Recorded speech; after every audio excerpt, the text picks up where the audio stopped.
क्या आपको भी बार बार खांसी आती है, सीने में जकड़न या दर्द महसूस होता है, या फिर आपको बार बार गड़गड़ाहट की आवाज़ सुनाई दे रही है और सांस लेने में बहुत ज़्यादा तकलीफ महसूस हो रही है? तो हो सकता है आप एलर्जिक अस्थमा से सफ़र कर रहे हैं। अब ये एलर्जिक अस्थमा क्या है और इसका इलाज क्या है, तो पूरी जानकारी इस वीडियो में मिलेगी। वीडियो को एंड तक देखिएगा। और इस चैनल पर हम आपके लिए अस्थमा से रिलेटेड और रेस्पिरेटरी प्रॉब्लम से रिलेटेड वीडियोस लेकर आते हैं जो आपके लिए बहुत ही बेनिफिशियल हो सकती हैं। तो आप हमारे चैनल को सब्सक्राइब कर सकते हैं। तो चलिए वीडियो में आगे बढ़ते हैं और जानते हैं सबसे पहले एलर्जिक अस्थमा के बारे में। एलर्जिक अस्थमा एक ऐसा अस्थमा है जो एलर्जी की वजह से होता है, यानी एलर्जन की वजह से होता है। अब ये एलर्जन क्या है? तो ये एलर्जन नॉर्मली हमारे एटमॉस्फेयर में ही होते हैं जो हमारे एयरवेज के कांटेक्ट में आ जाते हैं, तो हमारा इम्यून सिस्टम हाइपर एक्टिव होकर रिएक्ट करता है और रिजल्ट क्या होता है, हमारे एयरवेज में सूजन आ जाती है, म्यूकस का फॉर्मेशन बनने लग जाता है, यानी बलगम बनने लग जाता है। कारण क्या होता है कि वो आपके एयरवेज से इन एलर्जन को शरीर से बाहर निकालने के लिए काम कर रहा होता है। लेकिन इसके चलते एक दिक्कत और बन जाती है कि जो आपकी सांस की नली होती है, एयरवेज होते हैं, उनमें सूजन आ जाती है और स्पेस कम हो जाता है, जिसकी वजह से आपको सांस लेने में तकलीफ बहुत ज़्यादा महसूस होती है। और जो लक्षण मैंने शुरुआत में आपको बताए थे वो सारे लक्षण आपको महसूस करने पड़ते हैं।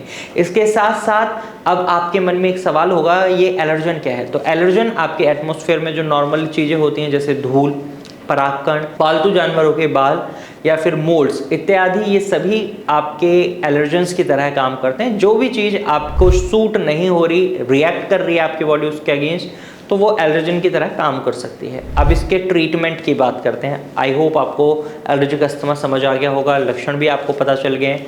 अब बात करते हैं इसके ट्रीटमेंट के बारे में। तो ट्रीटमेंट की अगर हम बात करें तो सबसे पहले आपको एलर्जन से अपने आप को बचाना है। अगर आप बाहर निकलते हैं तो मास्क वियर करें, धूल से बचें, और अगर आपके घर में पेट्स हैं तो उन्हें दूर करें अपने से, क्योंकि इसकी वजह से आपका अस्थमा बढ़ रहा है। सेकेंडली, आपको अपनी आहार शैली का खास ख्याल रखना है। आपको अपनी आहार शैली में विटामिन्स रिच फूड को इंक्लूड करना है, मिनरल्स रिच फूड को इंक्लूड करना है, फाइबर को इंक्लूड करना है, लेकिन आपको खट्टी चीज़ों से दूरी बनानी है क्योंकि ये भी आपके अस्थमा को बिगाड़ सकती हैं। एंड नंबर थर्ड, आपको अगर अस्थमा को ठीक करना है तो यहाँ पर आपको प्रॉपर मेडिकेशन लेना होगा, दवाइयाँ लेनी होगी और इनहेलर का कम से कम इस्तेमाल करना होगा। इनहेलर का इस्तेमाल आपको करना पड़ेगा अगर अस्थमा अटैक बार बार आ रहे हैं, तो ऐसे में इनहेलर का इस्तेमाल आपको करना पड़ेगा, लेकिन उसके ऊपर डिपेंडेंट नहीं होना है। आपको कोशिश करनी है कि इनहेलर का कम से कम इस्तेमाल करें और ट्रीटमेंट भी आपको स्टेरॉइड बेस्ड नहीं लेना है, केमिकल बेस्ड ट्रीटमेंट नहीं लेना है, आपको नेचुरल ट्रीटमेंट लेना है। आप होम्योपैथिक ट्रीटमेंट भी ऑप्ट कर सकते हैं। एंड नंबर फोर्थ, आपको व्यायाम डेली बेसिस पर करने हैं, एक्सरसाइज डेली बेसिस पर करनी है। सांस से रिलेटेड एक्सरसाइज करेंगे तो बहुत ही बेनिफिट होगा। जैसे व्यायाम की अगर हम बात करें, योगा की हम बात करें, तो यहाँ पर आप अनुलोम विलोम, कपालभाति, प्राणायाम जैसे योगासन कर सकते हैं। इससे भी आपके एयरवेज मजबूत होते हैं और सूजन कम होती है और उनका स्पेस बढ़ता है।